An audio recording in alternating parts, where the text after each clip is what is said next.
Peace.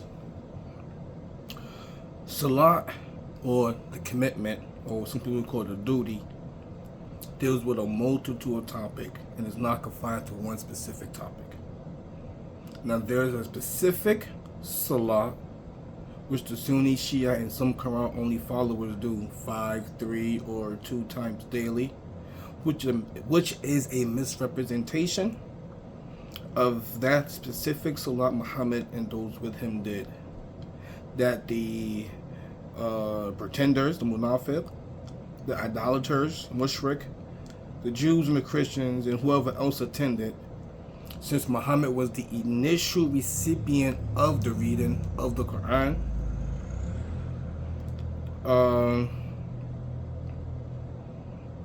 this specific salat was a way to disseminate God's message to the people, right?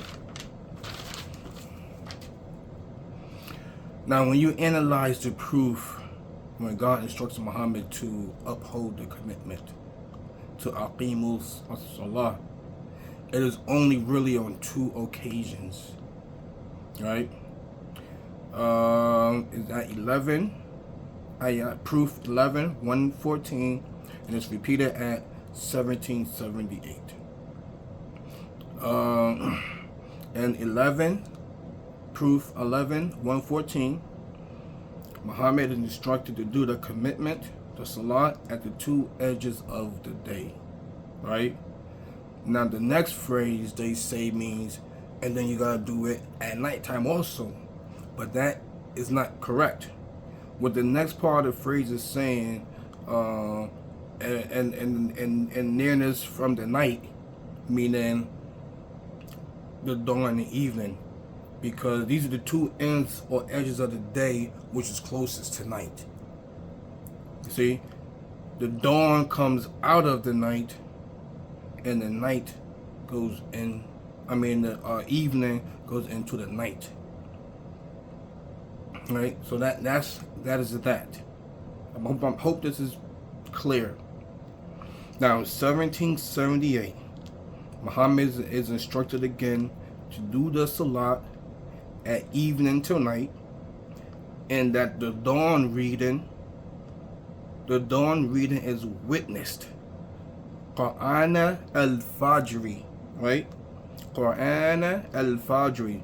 So the Quran at the dawn is witnessed by who? By the people.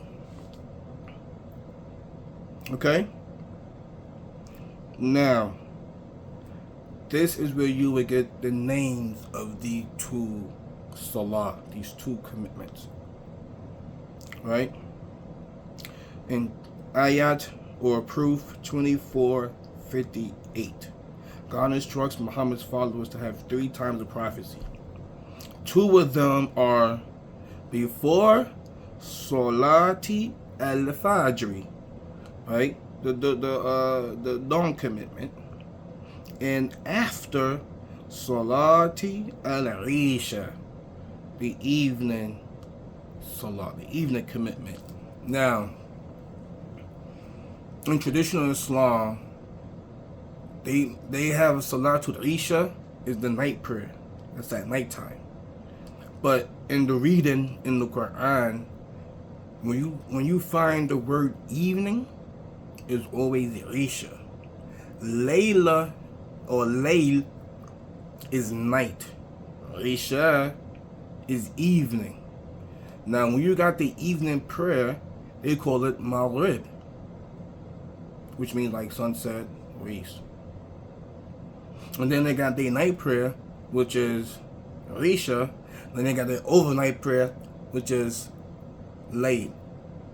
So you see how the time, the wording is being misrepresented also. So Isha is evening, it's not night. So you see, when you go through and look at those 2, all these proofs, you will see what I'm talking about. You go through and look for it yourself, and you will see. So you gotta do some pondering and some thinking. Now, there's a reason Muhammad had to do this salah, this commitment, this duty at a particular time period. Why? 73:7. Proof 73:7 give you the answer. It says,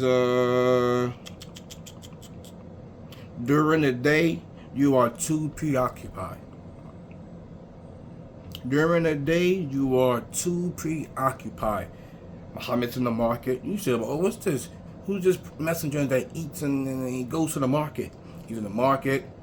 He got a spouse. If he got daughters or children or whatever, he's doing things. He's going on military campaigns. Whatever else God's instructed him to do. So he's busy. He's busy by the day, right? So that's why during the evening. Boom. 7, proof 7, 204. The people who attended a commitment, the salat, God instructs them to listen and pay attention when it is being read out. Listen and pay attention. Why? Because Muhammad is the one who has it. So he's giving it to you. So while he's giving it to you, you want to pay attention to the speaker. You know what I mean? Whereas the idolaters was like, make noise when he's reading the Quran, right? But anyways, you have to pay it when it's first being read out. They have to pay attention to it. Now, 17:110.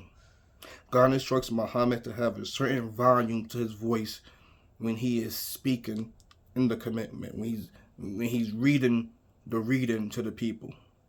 And he had to keep that volume throughout everyone. Whereas in the traditional Islam, they do their salat, some is quiet and some is out loud. When Muhammad instructed to be a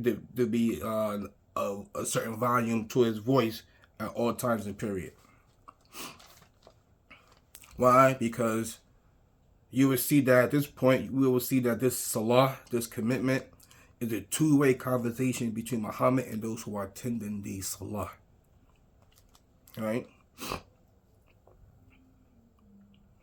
And proof 443. God instructs Muhammad's followers to not go to the salah, the commitment, or the duty, drunk, until they know what they are saying. Right? Saying. The word is saying. The word is not, you want to use the word yatluna, recite, they'll change as recite or whatever. The word there is not recite, it's say what you are saying. So that means you have to say something in the salat. That word there is taquluna, speaking, speech, and saying, right? So this means that if they are tipsy from a few drinks, then they could come to the salat. But if they are twisted, belligerent, drunk, then they couldn't go because it will violate proof 7204. Listen and pay attention. If you're really drunk and stuff like that, you're going to be saying anything or whatever, you know? Now, and proof 5:101. God instructs Muhammad's followers to ask questions when the reading is being supplied so that they can get a better understanding of things, right? You go through and read it. You see what I'm saying, right? So they had to ask questions, right? So as you see, and if they're not really drunk, they could come to the salat because they got to know what they are saying. Why? Because they got to ask questions, right, to Muhammad. You see? So you're going to ask questions to Muhammad.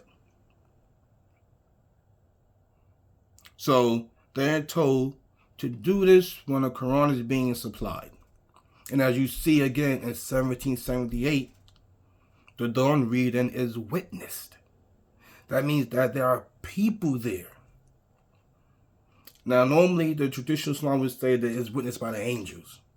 But no, it's witnessed by the people who was there. That's why the dawn reading uphold the salat, the two ends of the day, which would be dawn and even.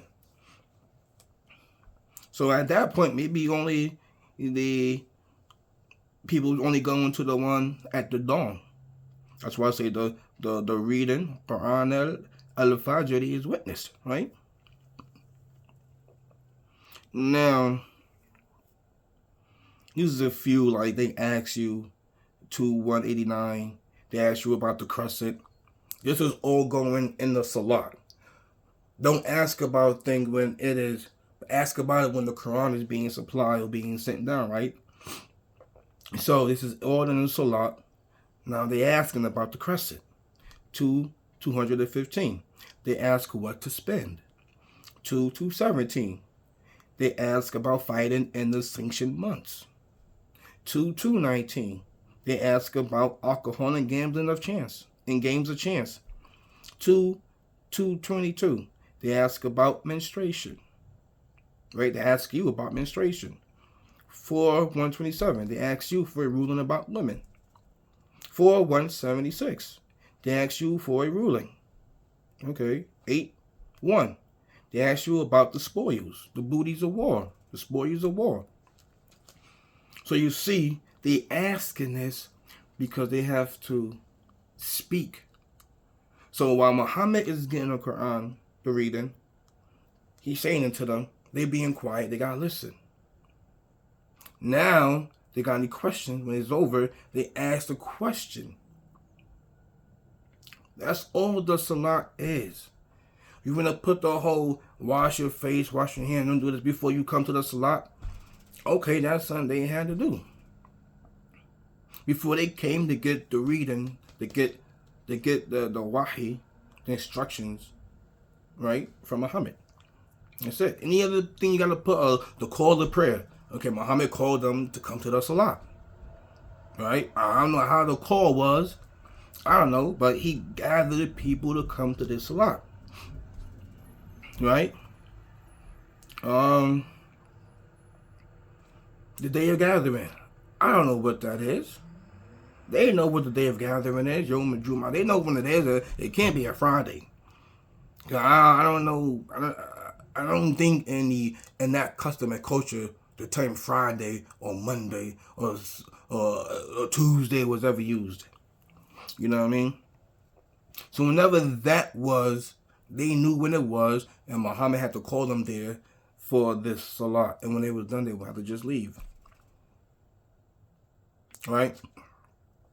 The same thing when they was on the campaign. It said, some of y'all with your weapons, stay there and guard. And when they finish, they come back and you take your arms and you come to the salat or whatever. Right?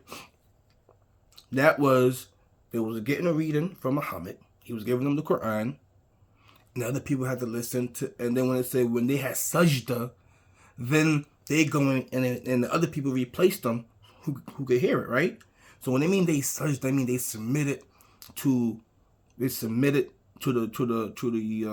instructions, to the wahi.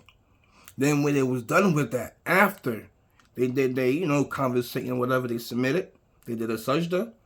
The other people the other people would come forth, and the people who did it would go and leave. Right? That's what it was. There was the people was on guard. It wasn't no war, a fair prayer, whatever. When you ain't during war, no. What happened was there was a group. There was the people were split in two groups. One group came up to Muhammad so he could give them the Quran. When they had sajda that, when they had submitted to it, then the other group that was on guard would come, and that group who was just with Muhammad would stand on guard. Why? Because the idolaters will come to the salat, and they know. That's why he said they want you to have your weapons just so they could attack you or whatever. Whatever the phrasing is, I don't have it right in front of me. But you think what I'm saying. It's just that one was on guard, Muhammad giving them the Quran, they interacting, and when it was done, the other group come in, and the group who was with Muhammad stand on guard. That's that. There is nothing. There's no bowing. Ruku do not, it means bow. But in reading, it means just to be humble. Sajda do mean to prostrate, but in reading, it just means to submit. Submit. Seriously, it just means to submit. Now, this is, if you want to call this a ritual salat, the 5-time daily salat, the 3-time, the 2-time daily salat, whatever you want to call it, this is what it was. It was no Allahu Akbar, Allahu Akbar, Samillahu liman hamida rabbana lakal hamd. It was none of that. All it was getting the wahi. Why?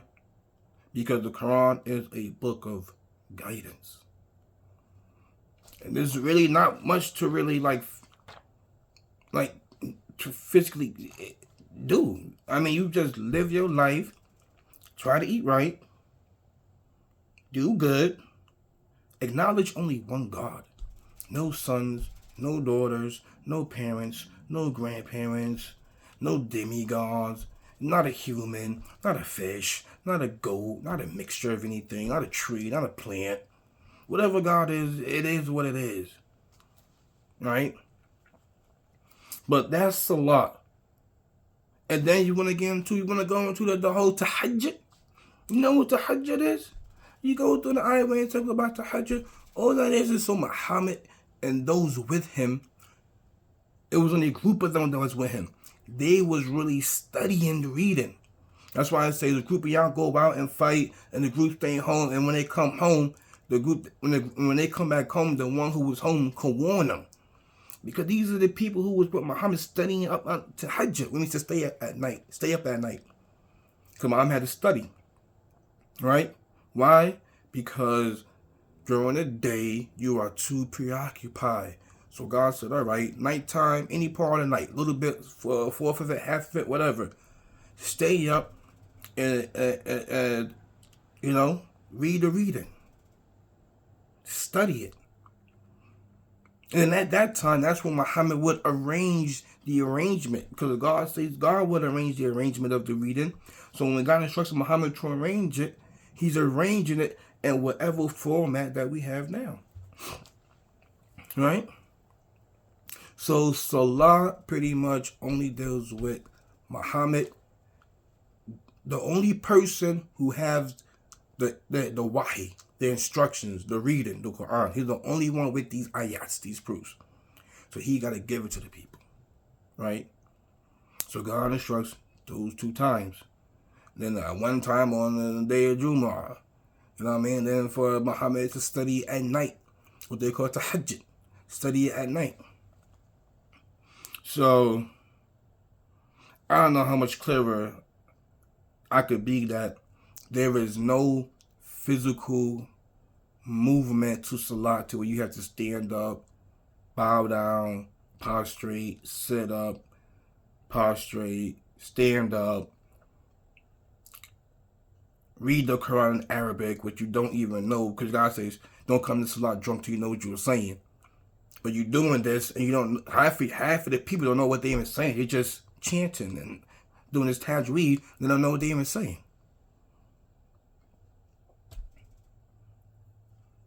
You gotta be, this has to be like, it has to be logical, right? It's nothing mythological about the reading.